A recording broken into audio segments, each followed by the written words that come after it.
Good evening, good morning, and good night. Welcome to Inappropriate Radio. It's your host, Tashana.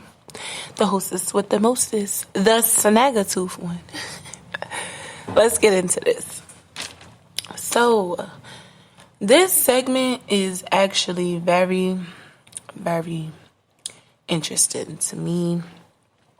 We are going to be going over the laws and the rules of the spirit world. Now, I would first like to tell you guys that there is a major difference between laws and rules, right?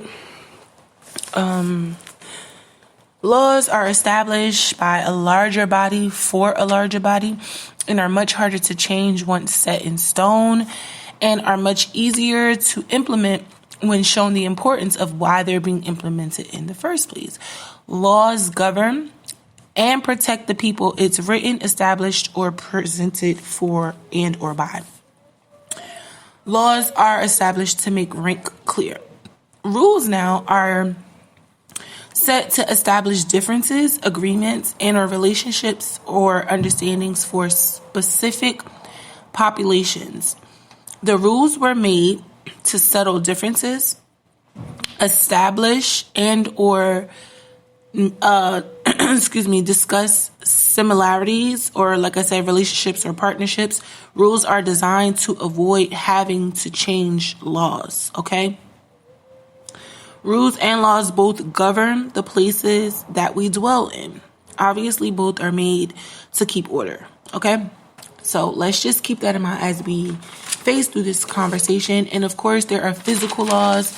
I'm not speaking of like physical laws, like maritime laws. Those are like the laws of the sea or the water. I'm not talking about the law of the land or like due to process of law, like the Constitution,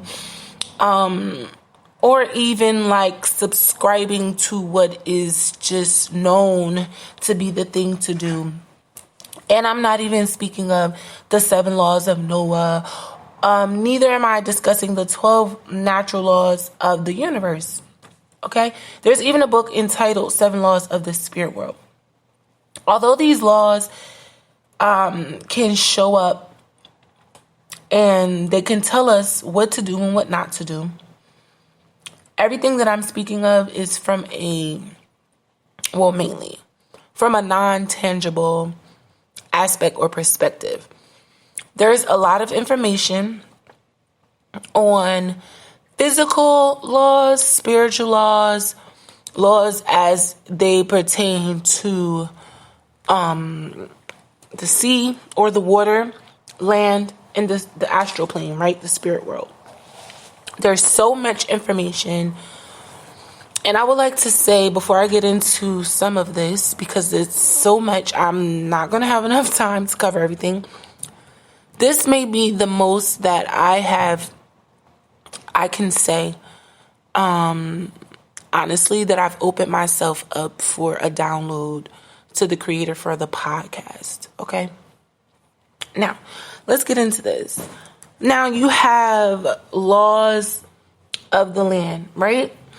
You are not to kill living things, not even an insect, right?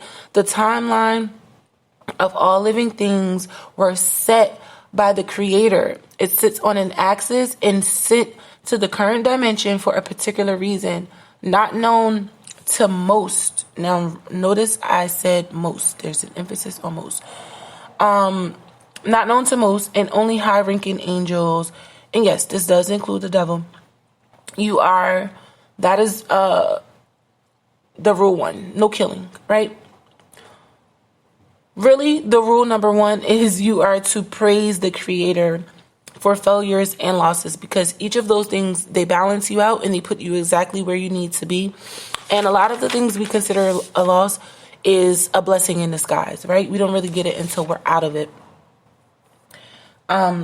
You are to obey the laws of the land while on the land, right?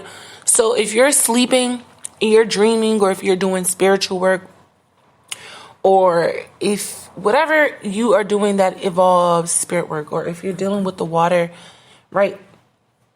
Those laws of the land don't apply to those different dimensions, okay?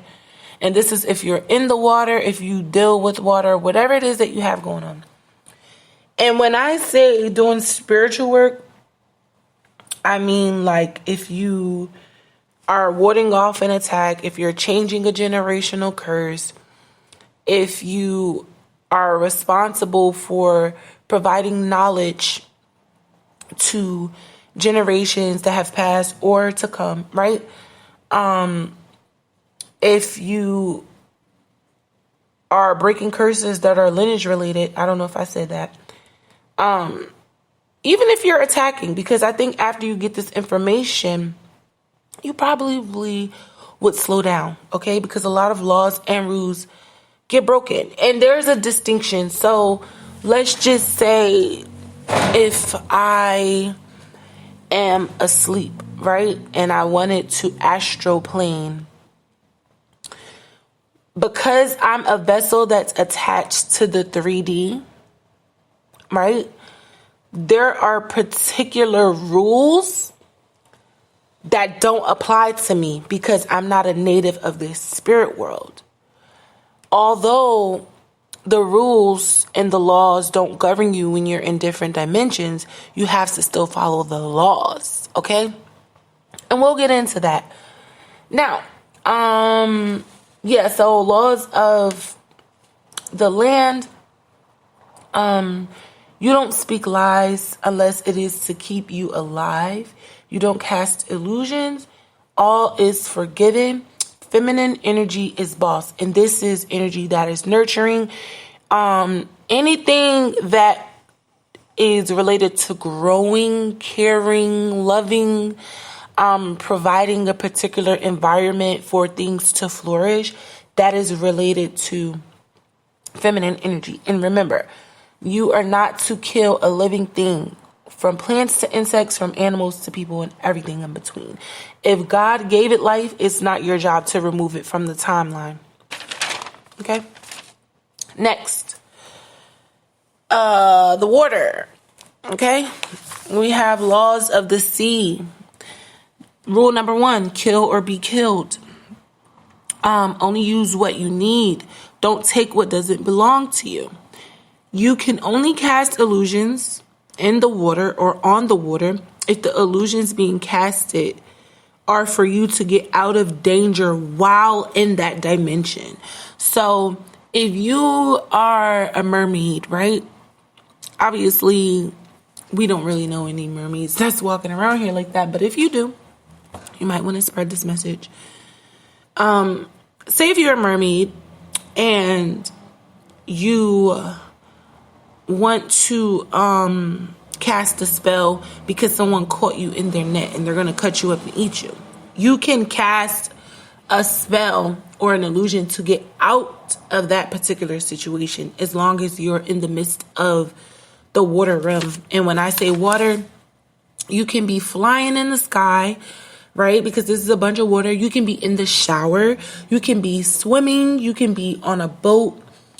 You can be a species that literally is in the water, right? And this is why a lot of the things that apply to humans don't apply to animals. Not because of our genetic makeup and, you know, how we thrive and how we live and no. It's because of the dimension where you are. There are rules and laws that govern those places and the living things there. Okay?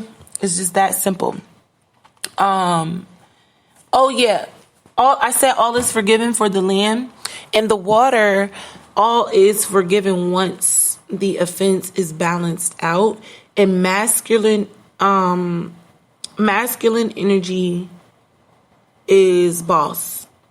Okay, in this particular one. And this is anywhere you see hard work, effort. So like swimming, it causes a lot of effort and, work. If you are on a boat and you go fishing, this calls for a lot of effort and work. So this is where the masculine part comes in. Okay, and there are much more, but we're just touching the surface. We're barely touching the surface with this, okay? Now, the spiritual world. It doesn't matter how much you lie, steal, cheat, procrastinate. You cannot manipulate anything in the spirit, okay? Your spirit will be weighed down. There will be many reasons to bog you down if you're lying, stealing, cheating, casting spells, casting illusions, but only the truth prevails in the spirit world. So your spirit can actually be weighed down so much to the point that it can't transit and go anywhere. So this is people who can't dream, people who can't, people who experience sleep paralysis, people who get attacked often while they're sleeping, people who know that they have gifts but they can't use them. You can't communicate with your ancestors, right? It's because you've been doing something that has blocked you from being able to access the spirit world. So yeah, this is the meaning of packing light. You want to have a heart that is as light as a feather. Okay, so that's what that means in the spirit world. If you have too many things attached to you, you won't be able to transit. Actually, you can get stuck in between dimensions. Okay, but that's a whole nother segment. Okay, any attachments, any of those things. Okay, now you can't kill for any reason in this dimension.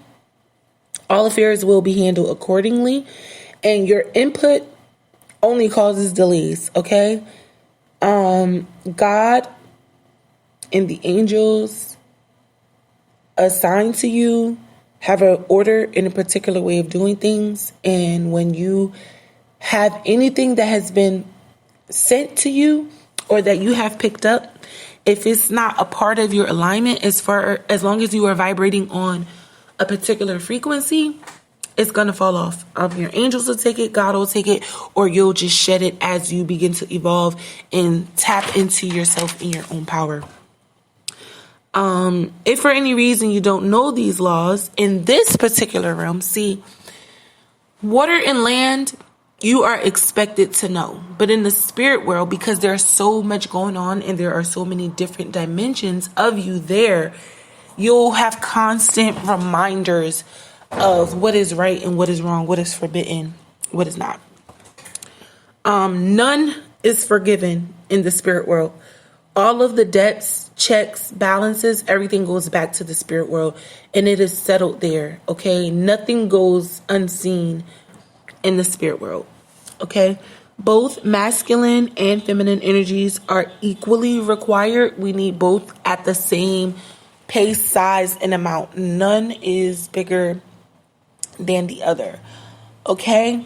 Saying things that could cause physical, emotional, mental, or spiritual harm, if manifested, is prohibited. Okay, so this is why they're like, watch your mouth. You can't just say anything. Like on the land, we have a lot of things to soak up the vibration and the energy. So let's just say if you are a human, right, and you're talking and you want to curse someone with your mouth, maybe you don't go get their dirty clothes or get a picture or graveyard dirt, right? But maybe you just say something to curse them.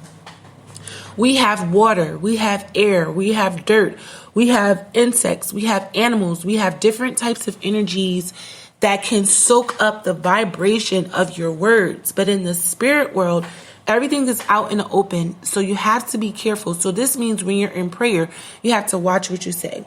And this can even when you're dreaming, right? If you can control it, you have to be careful of the things you allow in your spirit, that you allow to happen, the things that you say to other people, that even when you wake up from the dream, right? You want to be careful of how you describe the dream, who you describe it to, if you should even talk about the dream at all.